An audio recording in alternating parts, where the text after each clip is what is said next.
This is Gary Atensi with CNTV, and today we're in Colorado Springs, Colorado. We're at Transition Counseling Services. Since 1985, they have been providing professional counseling services to individuals, groups, families, Colorado Springs area, and a few communities. Jan, let's begin with you. Basically, for over a quarter of a century, really, you have been involved in this industry, be it a case manager or certified professional. What is it that got you involved back then? As a kid, I had a sign on my forehead that says, "Tell me everything you've been thinking and feeling." And I like to know what makes people tick. And it just seemed to expand from there. I love what I do. I really do. I like seeing the aha for people. That is great. Right now, I mean, in our society, we live in complex times. It seems we're a go-go society. Why do you think professional services, what you offer, is more in demand today, possibly than even 30 years ago when you began? I think in part they're more open to getting some kind of service. There's not the same kind of stigma. But because things are so chaotic, and you said really fast-paced and go, go, go, everything seems to be more disposable. So anyone who's wanting to hang on to the relationship, keep their family more intact, they have a little bit of an incentive to do that. So I applaud that, anybody who's wanting to work on improving. I imagine for someone out there, they get in a situation, it can be rather overwhelming when you feel like you're in a situation that change is not possible. What would you say to somebody like that who is possibly going through that? First of all, change is a really fluid kind of thing, and most often you need to know what the change is for. If you're doing it for yourself, that's perfect. If you're trying to do it to keep someone, it's not as productive. And also to take things in really small bites, because if you wake up one morning and go, okay, I have to have a completely different life than what I do now, you're going to be disappointed. It'll be almost impossible to accomplish that. Small bites, easily done. That is interesting. I hear more and more throughout the media, speaking with friends, anxiety is something that a lot of people are experiencing. Many times it can turn into depression. How are you able to help folks with something like that? Again, it's kind of a focus on, do you know where your anxiety stems from? And the truth is, the kind of world that we live in now, there's a lot of things to be fearful of or uncertain because we don't have control, and that's a big issue for most of us, that we don't have control over things. So I do relaxation techniques. I have people kind of figure out how they can ground themselves, figure out what's important, and more than anything else, understand what you can and cannot control. So. Interesting. Be it phobias or anxiety, depression, do some of these things come about because of a trauma that people have been through in the past? Absolutely. We see a lot with soldiers coming back, a lot of PTSD, but that also is across the board. If you've had abuse in the background, you've lost someone, for example, today, 9/11, people are reliving huge trauma, even if they didn't lose someone specifically. So trauma has a huge impact. Wonderful. What have you been providing? You've been successful. You've been able to take a listening approach, help people, guide them. They're looking for practical solutions out there. Share with me the thought field therapy. What does that kind of consist of? Some people are familiar with EMDR, which is a kind of a process of getting a traumatic incident and the emotions of it and kind of reducing it. And energy psychology is really gaining a lot of momentum. And it's a very simple thing about being able to tap different parts of the body while you're thinking of something, like giving it a 10. This is just off the charts for me. And as you do it, it's really hard to explain why it works, but it does. It calms you down. There's no medication. The practitioner doesn't put their hands on you, just show you how to do it, and it's something that people can easily do for themselves. Whatever the topic is, it doesn't have to be just one. They can use it in any circumstance. It's pretty fascinating. It must be fascinating, like you said, kind of an aha moment when people come across this and realize they have control of something. It always amazes me that in school we are taught so many things growing up, but yet we're not taught things like relaxation techniques or any of those things. Are you finding people are coming back around and realizing maybe they weren't equipped with all the tools to handle life straight on? Very much. If in school they're taught, whether it was shop or how to balance your checkbook. Okay, balancing your checkbook is a great thing, but not just some key pieces about how to be responsible for yourself, how to interact with other people, even just the basics of good communication. We're just thrown into it sometimes, and we're expected, or we expect one another, to figure out how to have healthy and strong lives or really powerful relationships without any tools. So, yeah, it's Speaking of relationships, obviously there's a lot of we can do for ourselves, self-talk and whatnot. But when you start building a relationship, many times, do you feel it's necessary to have counseling even before the engagement, even before the marriage? I'm a fan of it. I've been married for over 40, and there are things that I wish I'd known at the outset, because when you get married, you think you know everything and you don't. So I really encourage pre-engagement or pre-marital counseling. There's a lot of things that you can address before it becomes a critical issue, and frequently people are talking with one another and they had no idea that the other one felt as they did. So I'd say it's a good idea to get some of those things out of the way. Out of the way, that leads me to my next question, which was the fact that I know for myself, for many men, counseling is something that we veer away from. Share with us a little bit what kind of communication goes on, let's say, in marriage counseling. Well, oftentimes people come in at the last minute when things are really on a slippery slide, and oftentimes they want the therapist to side with them. So I try and get past that very quickly. What is your key issue? And I want people to feel comfortable talking about their feelings and what they've tried that they think has not worked and what they want. Men often are much more responsive than we give them credit for, and I think it has a lot to do with, will I be heard? Will I be respected? Because respect is huge, as you know, for everybody in general, men in particular. So Yeah, I believe that. The obviously these problems not only exist between the two people that are engaged, but also many times the entire family. Is family counseling something that is performed here as well? yeah, I do family counseling, and there's a lot of benefit. It's a lot of work, because again, people often don't come until there's like a lot of fracturing, and the more people you have in the room, whether it's this size room or other, there's all these different personalities, and you're trying to address each of those personality types and what their main issue is. So it can be very powerful. It's also very challenging. Like you said, many times we wait until it's grown further down the road. There's abuse issues many times. What is basically structured domestic violence? Is that something that we look for, and should we take care of it before it arises? You're asking about the treatment for DV? I've been doing DV groups since '87, and there's such a wide umbrella, I guess, of what constitutes DV. And most often people think just physical abuse, but it's verbal and emotional and isolation and all number of things. So oftentimes people are very surprised when they hear someone got a DV charge.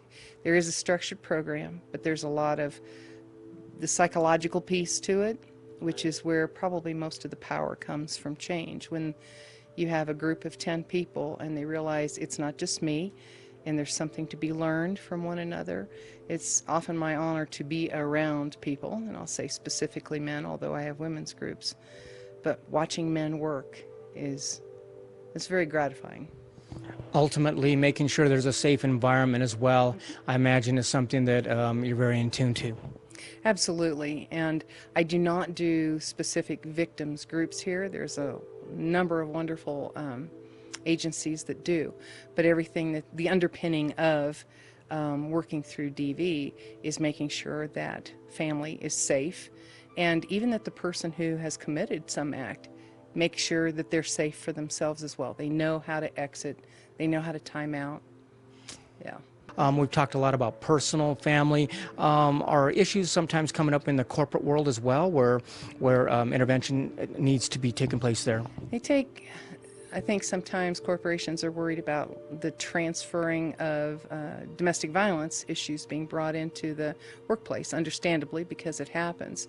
So coaching in the general sense in the workplace can be very, very effective and very powerful, but also having folks understand that if you take your personal business into your work or vice versa, you impact both sides. So commend businesses that work on that, making sure everybody is safe. Many years folks have been coming to you. Basically your style is that of warm, empathetic, encouraging, humorous. Does it make you feel going knowing that folks place their trust in you in such a private setting? It really, really does. I don't take it for granted. I try never to take it for granted. And I think part of the reason I've been able to do what I do for so long is that they see that in me, and then I'm able to reflect it, bring it back to me, give it back to them. And you build a close relationship with a client, and that helps them work what they need to do. Excellent. Last time viewers, take a look at the bottom of this screen. Once again, that is Transition Counseling Services located here in Colorado Springs. Obviously, taking care of the folks here locally, but even through Skype or long distance, you can reach out that way as well. And just remember that you're not alone, and there are professionals out there that can help you through things that maybe you never learned before, and now you're open to. This is Gary Atencio with CNTV.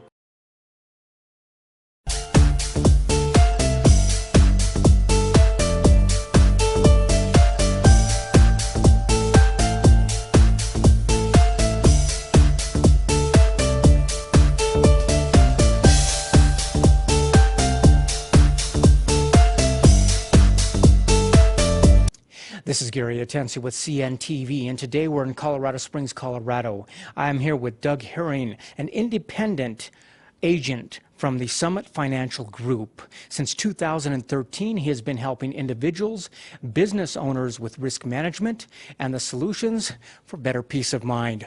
Doug, let's begin a little bit about yourself. I mean, last year you began professionally going out helping folks with risk management, but it's really more than 3 decades you've got now as someone who knows and understands business, not only from the financial numbers standpoint, but people in general. Share with me how you got involved in this industry. Yeah, so it's kind of interesting. As you said, I've been in the financial world for about 30 years in accounting and financial planning. And a few years back, a friend of mine got involved in insurance, and I always thought, boy, this sounds like a great way to help people. Manage risk. I found a lot of people that I dealt with, even in my own companies, didn't really understand their policies, didn't understand what they were covered for. So just really a great way to help businesses and individuals understand their overall financial picture better and the risks that they're taking on in doing business or just living life. Speaking of risks, living life as business owners, when we get involved in business, we understand it's going to be risky, be it starting from scratch or possibly growing an existing business. But yet, do you find that many of them are not educated as to the risks involved of protecting themselves after they're in business? Is that what you come across sometimes? Yeah, especially, Gary, especially small business owners. A lot of times they don't really know what they need to be covered for, or sometimes they won't even get policies to begin with to cover themselves, and so they don't think about the fact that they might be sued, or if they own a business where they have customers coming in, that simple things on their property need to be covered. Do you find it that many business owners tend to think a little bit differently? And is this something that is great for you because you can relate with them, because you understand how they can get tunnel vision and be very focused on what they do? That's right. Well, I spent a lot of years as a CFO, for example, and so I was on the buying end of the insurance, making sure that we were protected in the businesses that I was responsible for. And so, so going out to businesses now and being able to tell them, hey, these are some things I've seen, not just stories from the newspaper, but also, these are things that I've witnessed. These are things I've been a part of. These are problems I've had to resolve personally, and letting people know there are options out there. Excellent. I mean, I would hope that business owners or even individuals have some type of insurance in place, but do you find that many of them are not adequately insured? And is that basically an area that you can help with them? And why did it become that way in the first place? Sure. I think, in terms of businesses, a lot of times they just don't know specific risks. A lot of them have general liability policies, but sometimes depending on the type of business, say, accounting is a great example. So there's specific policies for accountants out there. And so a lot of people don't know that. In terms of individuals, a lot of folks are underinsured. The other thing that happens in terms of just not having disability insurance, for example, for somebody that might be a sole breadwinner as an entrepreneur, or life insurance, having small kids. The statistics are that about 40% of the people don't have any kind of life insurance at all, and people that have a life insurance policy through their company often think that's enough, and it's not. So basically, just to say I have insurance really kind of is a vague term. Do you find out that many of these folks don't even understand how their policy works? And is that where you really come into play? Well, that's absolutely true, because one of the things, I've also spent about 20 years in education at various night classes, universities here in Colorado Springs and Denver. And so education is part of what I do. It's part of what I believe in. And one of the things I find quite often, in fact, is that even a basic life insurance policy, that people just really don't understand what's covered, what might be excluded, and just how the policy works. So basically you're saying choosing insurance is not a one-size-fits-all. This is something you really have to take a customized approach with each individual. Is this something that, that you actually enjoy, that part of the challenge? Sure. Even something like a basic term life insurance policy is fun to educate people on and help them out to figure out how much they need, some of it on their risk. And then, whole life insurance has got a bad rap in a lot of circles these days. And there are ways that I can show people, especially people that are, say, in a high income bracket and paying a lot of taxes, there are a lot of ways they can actually specially structure that whole life insurance policy to meet their needs specifically. I have a friend who is a doctor who recently has purchased policies on 3 different members of his family and is using those in a system that often is called Be Your Own Banker or Infinite Banking. I like to call it developing your own personal line of credit. Interesting. I mean, let's speak about that a little specifically. So we're talking about whole life insurance, term life insurance. I mean, I've read so many things that are different on that out there, but are you basically saying that each one serves its own purpose and both can be used in a great portfolio? Sure, I think that's absolutely true. In fact, a lot of times with individuals, I'll recommend some of each. So it just depends on the situation. So that's where I said the education really comes in. I like to sit with an individual or a family or a couple and really talk to them about what are your needs, what are your goals, and how do you need to be insured, and what's the best way to do that in terms of life insurance, and disability insurance as well for some people is appropriate. Is basically a proper insurance setup really part of a bigger picture, an overall financial plan that will help folks? That's right, yeah. I think in terms of looking at a person's financial plan, I recently did a small business owner and his spouse who happens to work for the business as well. And so we had to, look at some specific needs they had in terms of how those life insurance policies fit into their family life, as well as, what we might be able to do in terms of some key person insurance for the business as well. So, developing that, customizing it for the people's needs. You had touched on earlier about being your own banker. I know for myself, I recently last month financed part of a Disney trip for my family through whole life insurance. Is that a benefit that many people don't know about, and is that something that is recommended? Yeah, I don't think that people understand whole life insurance at all, really. Most people that I know, the information they have is either incomplete or incorrect, or they have no information at all. And so just, your example of how you used your whole life insurance policy, loaning yourself money, making a plan to pay it back, reloaning yourself money, earning interest on the whole life policy while you're actually using the money and putting it back in at a very low interest rate and in a way that's tax advantaged.